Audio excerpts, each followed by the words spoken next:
Subscription کے button کو دبائیے اور ساتھ بیل آئیکن پر کلک کیجیے تاکہ آپ کو تمام ویڈیو فوراً مل سکیں۔ اس ویڈیو پسند آنے کی صورت میں اسے لائک، کمنٹ اور شیئر کرنا مت بھولیں۔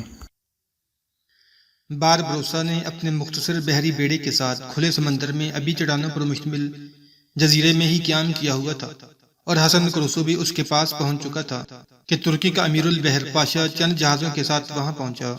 باربروسا، ترغوت، حسن کروسو، صنعان، سالیہ اور کاکاد اور دوسرے سارے سالاروں نے شاندار انداز میں علی پاشا کا استقبال کیا۔ پھر علی پاشا کو باربروسا کے ایک جہاز کی عرشی پر لے جایا گیا۔ پھر گفتگو کا آغاز علی پاشا نے کیا۔ باربروسا کی طرف دیکھتے ہوئے وہ کہہ رہا تھا، میرے عظیم بھائی، میں تمہارے لیے چند اچھی خبریں لے کر آیا ہوں۔ پہلی خبر تو تمہارے پاس پہنچ چکی ہے کہ تمہیں سلطان سلیمان نے بلایا ہے۔ وہ یہیں تک کہنے پایا تھا کہ باربروسا نے اس کی بات کاٹ دی۔ یہ بات اور یہ خبر پرانی ہو چکی ہے۔ میں اسی خبر کے تحت یہاں آیا ہوں اور یہاں سے قسطنطنیہ کا رخ کروں گا۔ کوئی نئی بات ہو تو کہو۔ علی پاشا نے غور سے باربروسا کی طرف دیکھا، پھر اسے مخاطب کر کے کہنے لگا، باربروسا، اس سے پہلے جو تمہارے پاس بحر اوقیانوس کے اس پار کی سرزمینوں کے نقشے تھے، یوں جانو وہ بیکار ہو چکے ہیں۔ میرے پاس ایک بالکل نیا اور صحیح نقشہ ہے، اور یہ ہمارے لیے کارآمد ثابت ہو سکتا ہے۔ یہاں تک کہنے کے بعد علی پاشا رکا، پھر اپنی بات کو آگے بڑھاتے ہوئے وہ کہہ رہا تھا، لمبو ایک انتہائی وفادار اور ترک ملا ہے، نام اس کا پیری پاشا ہے۔ اسپین کا جہازران کولمبس، جس نے نئی دنیا کو دریافت کیا، اس نے ایک صحیح نقشہ بنایا تھا۔ علی پاشا کو اسی نقشہ کی نقل مل گئی، اور وہ نقل میرے حوالے کی ہے تاکہ وہ نقشہ تمہارے حوالے کر دوں۔ اور اس کے ساتھ ہی اپنے لباس میں سے ایک نقشہ نکال کر پیری پاشا نے باربروسا کو تھما دیا۔ باربروسا نے نقشہ کھولا۔ حسن کروسو کے سالار ترغوت، صنعان، سالیہ اور کاکاد بھی اس نقشہ کو دیکھنے لگے۔ تھوڑی دیر تک اس نقشے کا جائزہ لینے کے بعد باربروسا مسکرایا اور کہنے لگا، میرے لیے اس نقشہ میں اس سے زیادہ کوئی دلچسپی نہیں کہ میں بحر اوقیانوس کے اس پار سے آنے والے خزانے کے جہازوں پر حملہ آور ہونے میں دلچسپی رکھتا ہوں، اور میرے خیال میں یہ نقشہ اس سلسلے میں میری بہترین مدد کرے گا۔ باربروسا رکا، پھر وہ دوبارہ علی پاشا کی طرف دیکھتے ہوئے کہنے لگا، یہ تو تم نے اچھی خبر دی اور یہ نقشہ مہیا کیا، اور تم نے کہا تھا کہ تمہارے پاس اچھی خبریں ہیں، کیا کوئی اور بھی ہے؟ اس موقع پر پاشا نے کچھ سوچا، پھر کہنے لگا، دوسری خبر یہ ہے کہ ہسپانیہ کے شہنشاہ چارلس نے تمہیں قتل کرنے پر ایک مخصوص سونا دینے کا اعلان کیا ہے، اور ایک آدمی اس کے لیے تیار بھی ہو گیا ہے، اور کچھ سونا اسے مہیا بھی کر دیا ہے، اور میں سمجھتا ہوں۔ یہاں تک کہتے کہتے علی پاشا کو رک جانا پڑا کہ ایک چھوٹی سی ایک کشتی جہاز کے قریب آ کر لگی تھی۔ انہیں دیکھتے ہی باربروسا اور اس کے سالار مسکرائے اور چلائے کہ وہ سمندر میں سرگرداں رہنے والے ان کے مخبر تھے۔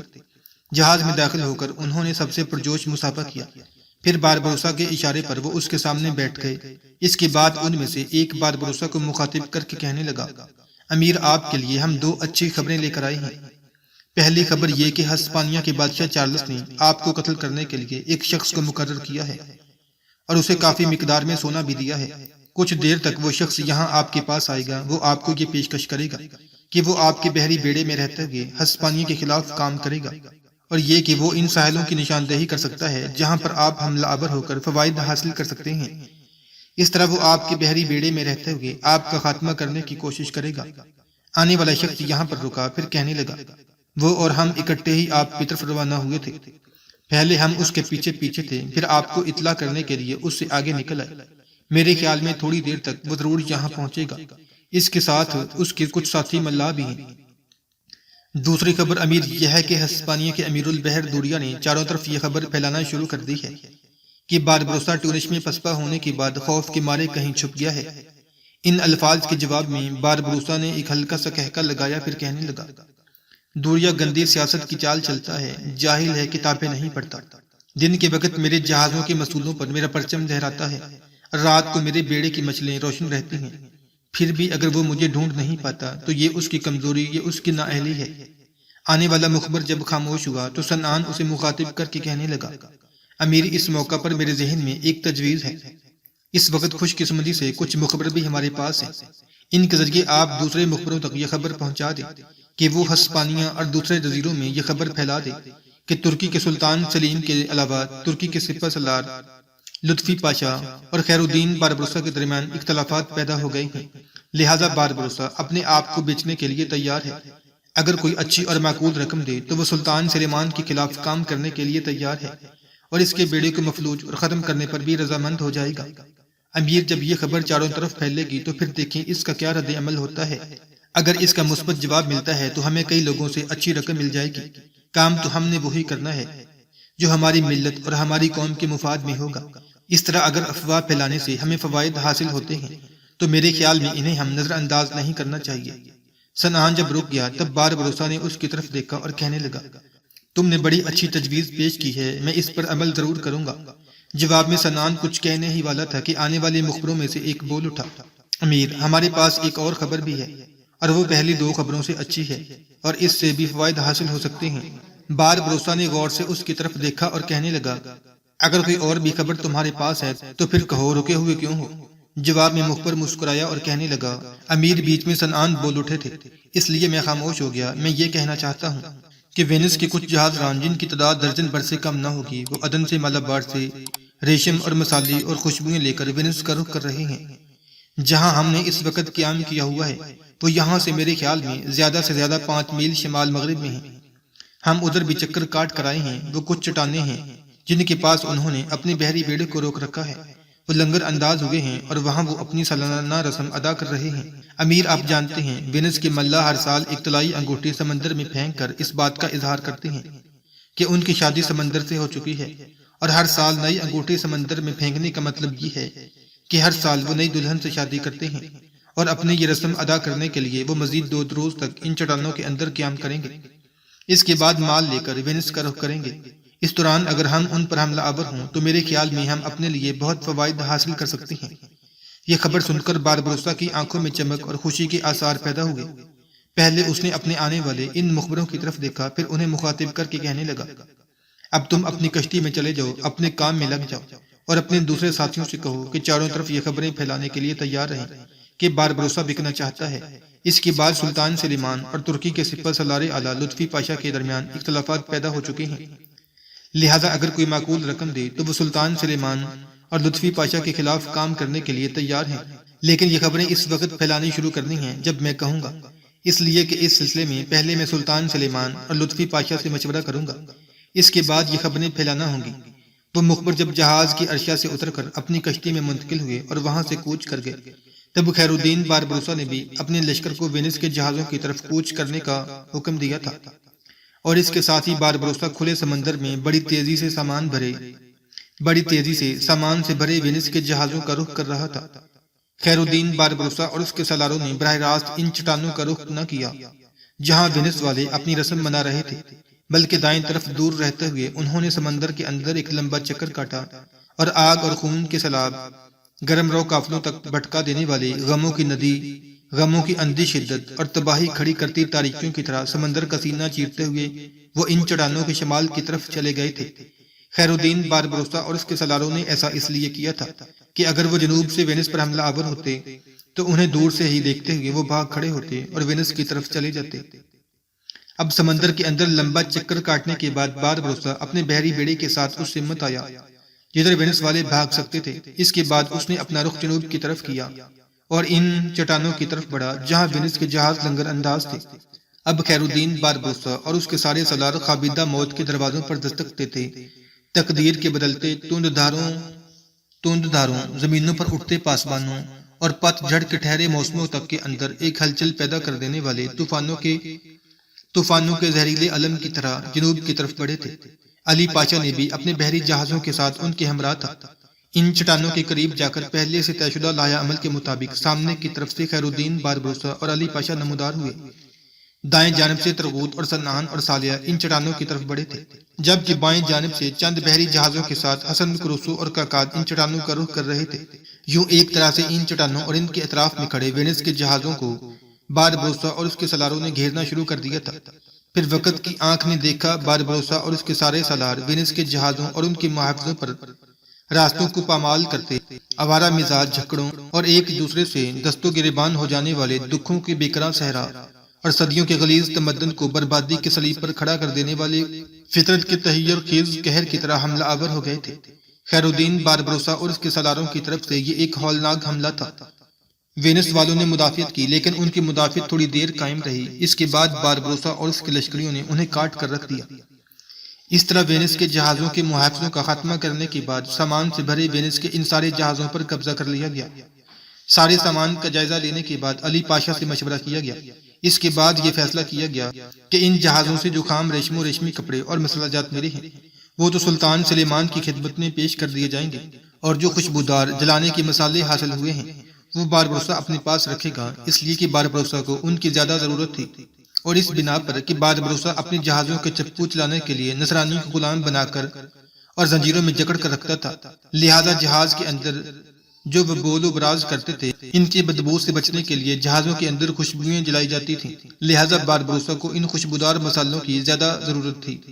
خیر الدین باربروسا، علی پاشا اور دیگر سالاروں نے اپنے لشکر کے ساتھ ان چٹانوں کے پاس صرف ایک رات قیام کیا۔ وینس کے سارے جہازوں پر قبضہ کر لیا گیا، ان کے اندر جو سامان تھا وہ اپنے جہازوں میں منتقل کر دیا گیا۔ اس کے بعد خیر الدین باربروسا اور علی پاشا بڑی تیزی سے قسطنطنیہ کا رخ کر رہے تھے۔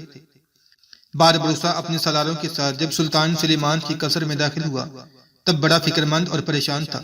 اسے خدشہ تھا کہ سلطان اس سے ہسپانیہ کے بادشاہ چارلس کے ہاتھوں ٹیونس کی تباہی و بربادی سے متعلق جواب طلبی اور باز پرس کرے گا، سرزنش کرے گا، برا بھلا کہے گا۔ اس بنا پر اس کے دل میں ایک تجسس بڑا خدشہ تھا کہ سلطان نہ جانے اس کے ساتھ کیسا سلوک کرے۔ بہرحال وہ سلطان سے ملنے کے لیے جب قصر کے کمرے میں داخل ہوا تو سب سے پہلے اس کی نظر عثمانیوں کی سلطنت کے سپہ سالار اعلیٰ لطفی پاشا پر پڑی۔ پھر اس نے دیکھا کمرے کے ایک کنارے پر سلطان سلیمان جلوہ افروز تھا۔ باربروسا نے جب غور سے اس کی طرف دیکھا اس نے جائزہ لیا۔ سلطان کے چہرے پر شکنیں تھیں، اس کی بھوری آنکھیں بھاری معلوم ہو رہی تھیں۔ سلطان کے سامنے جا کر باربروسا نے حسب عادت آداب شاہی کو ملحوظ رکھتے ہوئے سلطان کو مخاطب کر کے کہا، خدا سلطان شرقین و مغربین پر اپنی عنایات کو روز افزوں کرے۔ ایسا کرنے کے بعد خیر الدین باربروسا فکر مند تھا کہ نہ جانے اب سلطان سلیمان کیا جواب دیتا ہے اور کس طرح سے رد عمل کا اظہار کرتا ہے کہ ایک دم اس کے کانوں میں سلطان سلیمان کی آواز پڑی۔ سلطان نے اسے مخاطب کر کے کہا تھا، خدا میرے بیجرے یعنی امیر البحر کو صحت و عافیت عطا کرے۔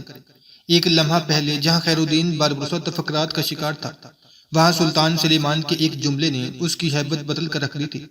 تھوڑی دیر پہلے جہاں وہ جسم میں درد، بدن میں خوف، روح میں گھٹن، دل میں اضطراب، رگوں میں جان کھلا دینے والے خوف، تجسس اور خدشات میں مبتلا تھا، وہاں اب اس کی کیفیت بالکل بدل گئی تھی۔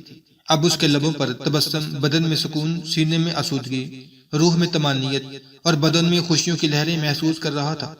اس کے بعد سلطان نے اس کے ساتھ بڑا پرجوش مصافحہ کیا۔ خیر الدین باربروسا کے بعد سلطان نے ترغوت، حسن کروسو، سنعان، سالیہ اور دیگر سالاروں کو بھی ویسی ہی عزت دی، پرجوش انداز میں ان سے مصافحہ کیا، سب کو بیٹھنے کے لیے کہا۔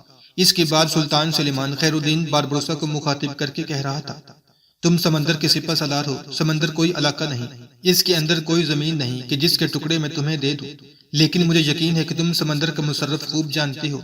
تم چاہو تو اپنے جہاز پر ترک سالاروں کی طرح گھوڑوں کی 3 دموں کے پرچم لہرا سکتے ہو، اور اگر تم پرچم پسند نہ کرو تو ان کی جگہ اپنے جہاز پر 3 قندیلیں روشن کر سکتے ہو۔ یہاں تک کہنے کے بعد سلطان سلیمان رکا۔ اس دوران خیر الدین باربروسا کی حالت عجیب تھی، وہ خوشی سے پھولا نہ سما رہا تھا۔ امیر البحر کے بعد سلطان نے اسے پاشا کا خطاب دے دیا تھا۔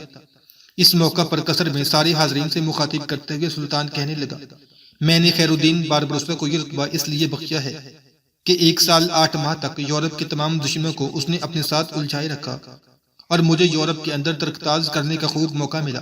میں جانتا ہوں ٹیونس میں مسلمانوں کا نقصان ہوا ہے، چارلس نے وہاں مسلمانوں کا قتل عام کیا ہے، لیکن باربروسا، ترغوت اور ان کے ساتھیوں نے ٹیونس کے نقصان کی بھی خوب تلافی کی، اور اسی وقت انہوں نے خاص اسپین کی سرزمین میں اپنی یورش سے چارلس کو اس قدر نقصان پہنچایا جتنا اس نے ٹیونس میں نہ پہنچایا ہوگا۔ جہاں تک کہنے کے بعد سلطان رکا، پھر خیر الدین باربروسا کو مخاطب کر کے کہنے لگا، تمہیں اور تمہارے ساتھیوں کو فکر مند اور پریشان ہونے کی ضرورت نہیں ہے۔ ٹیونس میں جو کچھ ہوا وہ تمہارے بس سے باہر تھا، لیکن چارلس کو ایک اسلامی شہر کو غارت و برباد کرنے کی سزا ضرور ملنی چاہیے۔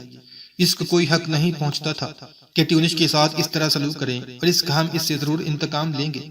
یہاں تک کہنے کے بعد سلطان رکا، پھر خیر الدین باربروسا اور اس کے سارے ساتھیوں کو مخاطب کر کے کہنے لگا، میں جانتا ہوں لگاتار سمندر کے اندر سفر کرتے ہوئے تم لوگ تھکے ہوئے ہو، آرام کرو، پھر اس کے بعد میں تفصیل کے ساتھ تم لوگوں کے ساتھ گفتگو کروں گا۔ اس کے ساتھ ہی سپہ سالار اعلیٰ لطفی پاشا کا ایک نائب خیر الدین باربروسا اور اس کے ساتھیوں کو اپنے ساتھ لے گیا تھا۔